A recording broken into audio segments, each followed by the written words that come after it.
السلام عليكم ورحمة الله وبركاته. halkan waxaan salaamayaa ummadda Soomaaliyeed meel walba ay joogaan khaasatan ummadda ee Puntland. maanta waxaan rabaa inaan ka hadlo maamul xumada iyo cadaalad darrada Cabdulle Alkaas. Saacadtii bamaahan laweyd waxa xilka laga qaaday taliyaha booliska Puntland oo loo yaqaano Cabdirasaaq Afgudud. isagoo loo qaaday si xaq darro ah oo sharciyan aan ahayn dastuurka Puntland aan u dhignayn. taasoo ay sababtay in ninka la yiraahdo Ismaan Afdalow uu weerar ku soo qaaday taliyaha isagoo shaqadiisa qaran qabanaya. weerarkaas uu ku dilay laba sarkaal oo u dhashay mid uu ahaa beesha Axmed Arti Bishiishle. labada sarkaal ay ku dhinteen meesha kuna dhaawacay wasiirka amniga Xirsi Qarjab. saacadtiin Afdalow uu ka hooseeyaa wuuna ka darajo hooseeyaa mudane Cabdirasaaq Afgudud oo ahaa taliyaha booliska Puntland. ma uusan ahayn inuu weerar ku bilaabo, ma uusan ahayn inuu dagaal ama waxyaabo musuqmaasuq la aado. haddana waxaan rabaa inaan shacabka Puntland aan dhageysiiyo suldaamada bari ka mid ah fikirkiisa. hal la dhageysto. laga qaadi karaa laakiin dacdada iminka xilka qaadistiisa ayaa waxaa iyada ku sifaynayaa inaanay ahayn mid waafaqsan sharciga islaamka iyo kan madaniga ah midna aan meel ka soo gelin, dhaqanka xeerbeegtidana aan meel ka soo gelin. sidaa darteed waxaan leeyahay arrintaasi wax waafaqsan ma aha.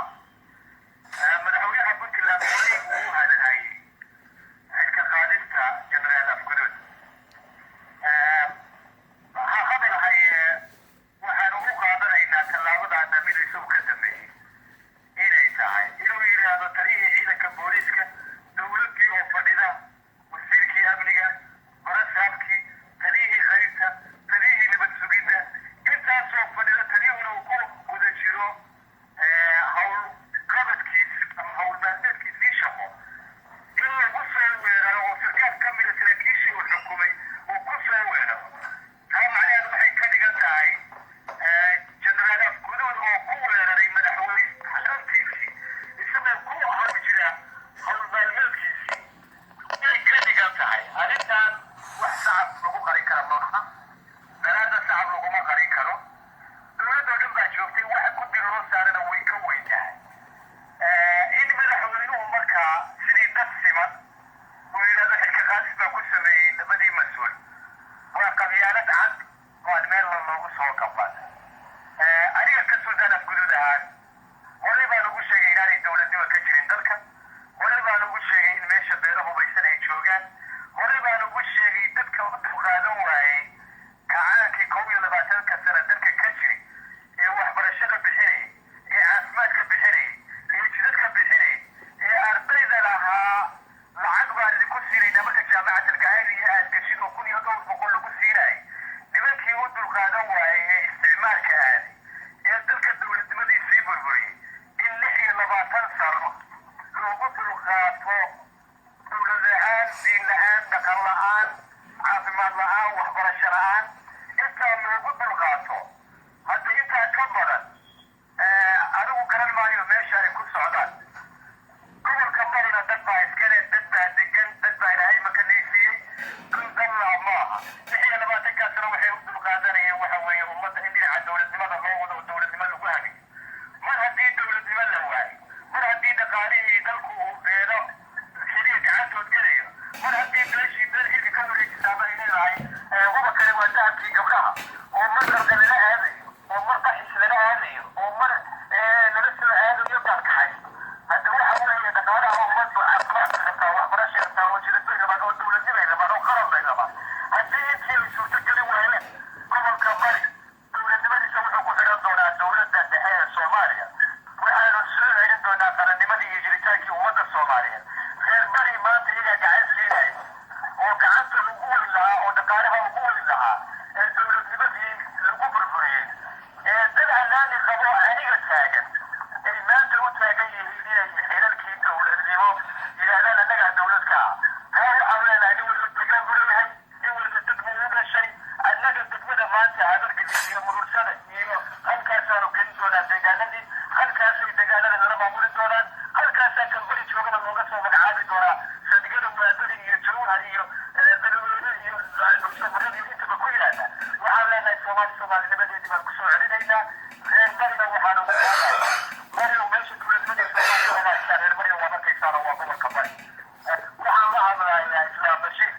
waxaan leeyahay dadkuna beeri isu tegay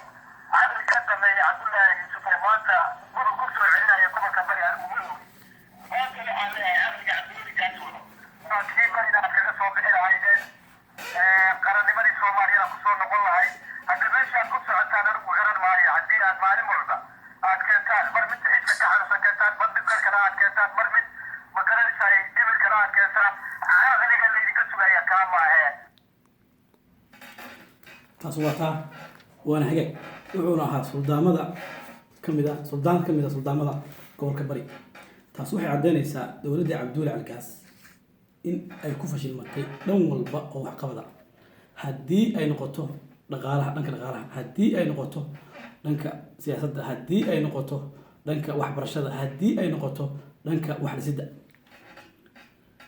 cabduuli calkaas wuxuu sheegay inuu bari ama boosaaso oo cadaalad wax walba ugu qaybin doono iyo gobollada puntlandba waxaan ognahay gaalkacyo 18 sano eerboorkeeda inuu hallin haysto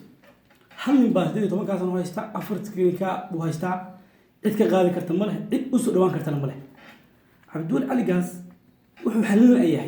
meesha ay beeshiisu joogto beeshiisii buu xalinayaa seebuu marka rabaa 600 oo kiiloomitir meel u jirta oo bari la yiraahdo oo boosaaso la yiraahdo oo shaqo ku uusan lahayn inuu xaliyo miyaysan qalad ahayn shacbu taas waa taa ninka la leeyahay cismaan afdalow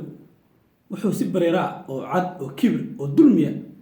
ku weeraray mudane cabdirisaaq afgudud oo ka darajo sareeya wuxuu halkaa ku laayay 2 sarkaal oo mid yahay beesha muruca dishishle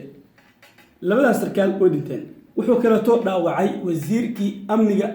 Puntland oo guud xirsi qarjab oo loo qaaday Djibouti ninka saasuubiyay oo falalka oo dhin suubiyay oo dadkii laayay oo wasiirkii dhaawacay lama xirin wallahi baan la xirin maxkamad lama soo saarin maanta gurigiisu fadhiya qaad buu cunaya laba wiil oo askariina waa haysta dowladda cabduul calgaas amnigii way ku fashilantay waxqabadkii way ku fashilantay cadaalad darradiina way ku fashilantay shacbu ama ma garan karo cabduul calgaas dowladiisa waxaas foosha xun ay maalin walba u suubinayaan malaha waxaan filayaa cabduul calgaas xilkan mentally ahaan physically ahaan caafimaad ahaan maba qaban karo waxaan kaleeto rabaa maanta inaan ka hadlo cabduul calgaas wuxuu shalay magacaabay gobolka mudug wuxuu shalay u magacaabay booliska gobolka mudug taliye cusub taliyahaas oo ah beeshiisa gobolka mudug cabduul calgaas beeshiisa kaliya madagaan dheel ka saa dega heer maxamuud baa dega beelo badan baa dega iyaga maxaa xilalka loogu magacaabi waaye shacabkii mar waqtigan ku sii dheeraado waxaan rabaa halka inaan ka salaamo meelaha sharafta leh oo ay koow ay ka yihiin beesha Leelkase labo ay ka tahay beesha Warsangeli saddex ay ka tahay beesha Ciise Maxamuud afar ay ka tahay Carab Saalax shan Cali Saleebaan lix Dhulbaante toddoba Heer Maxamuud sideed Siwaaqroon sagaal War Saleebaan toban Wabeelay Ismaaciil Saleebaan Awrtable Amaanle idig faacil dishishle intaas oo dhanna cabduul calgaas ma rabaan cabduul calgaas waxaan u baaqaynaa anagoo ka soo jeedna beelaha bari qurba joogtana ah inuu xilkan isaga digto cabduul calgaas laguma rabo suldaamadu kuma rabaan shacabkii kuma rabaan anagu kuma rabno ardaydii kuma rabto xilkan ma qaban kartid maskaxiyan ahaan mentally ahaan walaalow xilkaas isaga dig aan ahayn burbur baad usoo wadaa beeshaada iyo mudug wasalaamu calaykum waraxmatullaahi wabarakaatu